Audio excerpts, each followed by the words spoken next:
दिल्ली का वो सुल्तान जिसके शासन को हिंदुओं के लिए एक बुरे सपने की तरह माना जाता है, जिसने मंगोलों को एक या दो बार नहीं बल्कि पांच बार हराया।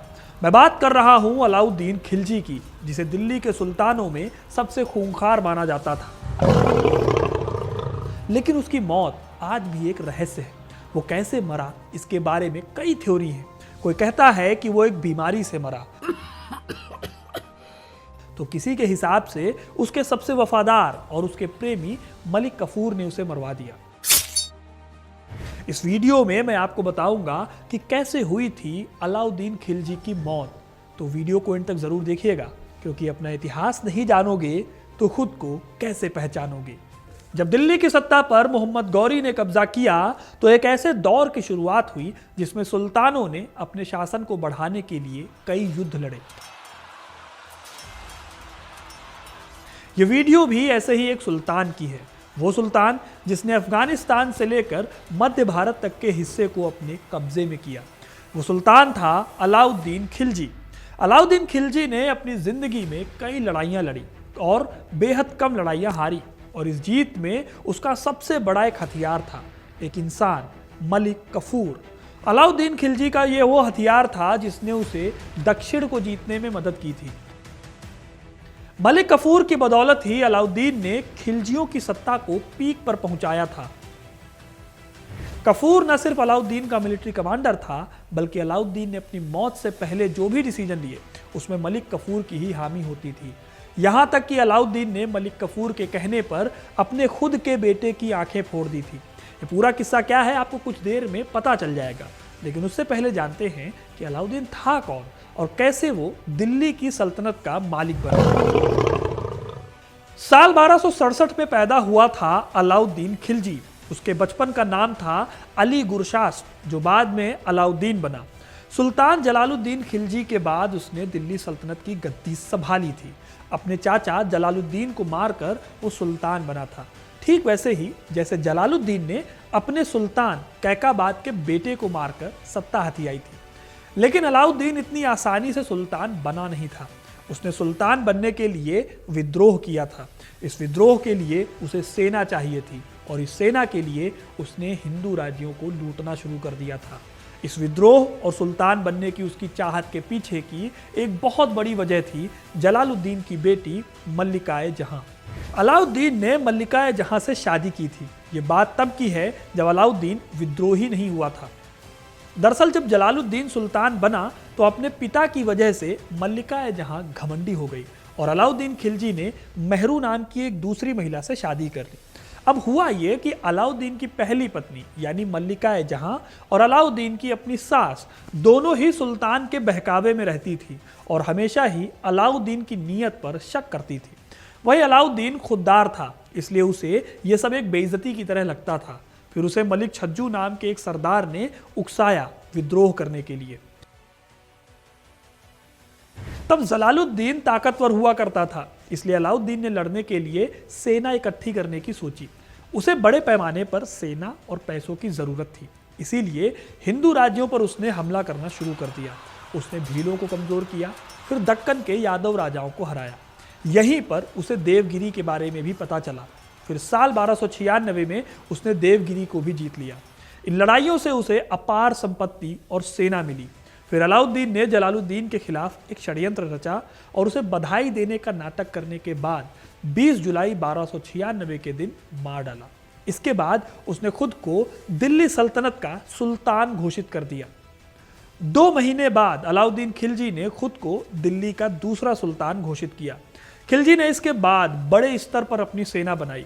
उसके काल में मंगोलों ने एक या दो बार नहीं बल्कि पांच बार हमला किया, लेकिन हर बार उसने मंगोलों की तबाही से देश को बचा लिया। इसी अलाउद्दीन के काल में मलिक कफूर नाम का शख्स उसका सबसे वफादार मिलिट्री कमांडर बना। अगर आपने पद्मावत मूवी देखी है तो ये जो कैरेक्टर है यही मलिक कफूर है। मलिक कफूर अलाउद्दीन का सबसे खास था। उसे अलाउद्दीन ने अपना वाइस चांसलर बनाया था। यही नहीं, अपने आखिरी सालों में अलाउद्दीन ने उसे वायसराय यानी कि नायक की उपाधि भी दे दी थी। माना यह भी जाता है कि अलाउद्दीन और मलिक कफूर के बीच रिश्ता भी था। अलाउद्दीन खिलजी मलिक कफूर से बेहद प्यार किया करता था, ऐसा माना जाता है।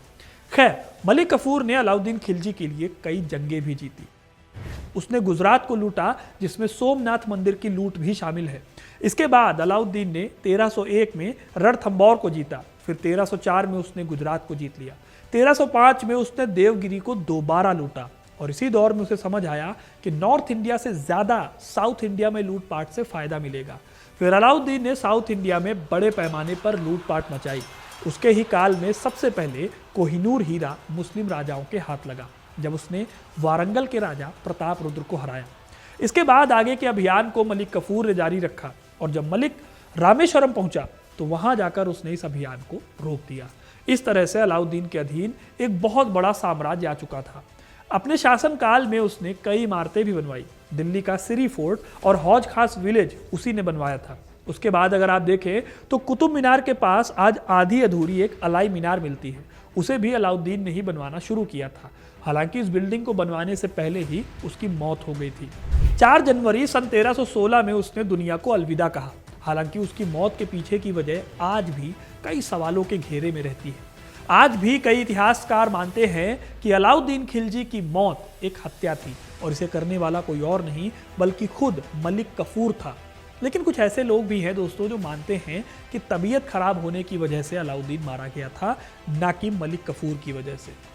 अगर अलाउद्दीन खिलजी के टाइम के इतिहासकार जियाउद्दीन बर्नी को देखा जाए तो वो लिखते हैं कि अलाउद्दीन को कई सीरियस हेल्थ इश्यूज थे, जैसे कि उसे एडेमा था। एडेमा में शरीर फूल जाता था और अलाउद्दीन का शरीर फूल गया था। ऊपर से उसे और भी कई बीमारियों ने जकड़ रखा था जो उम्र बढ़ने के साथ साथ बढ़ती गई। इन्हीं बीमारियों ने आखिर में उसे मौत की नींद सुला दिया।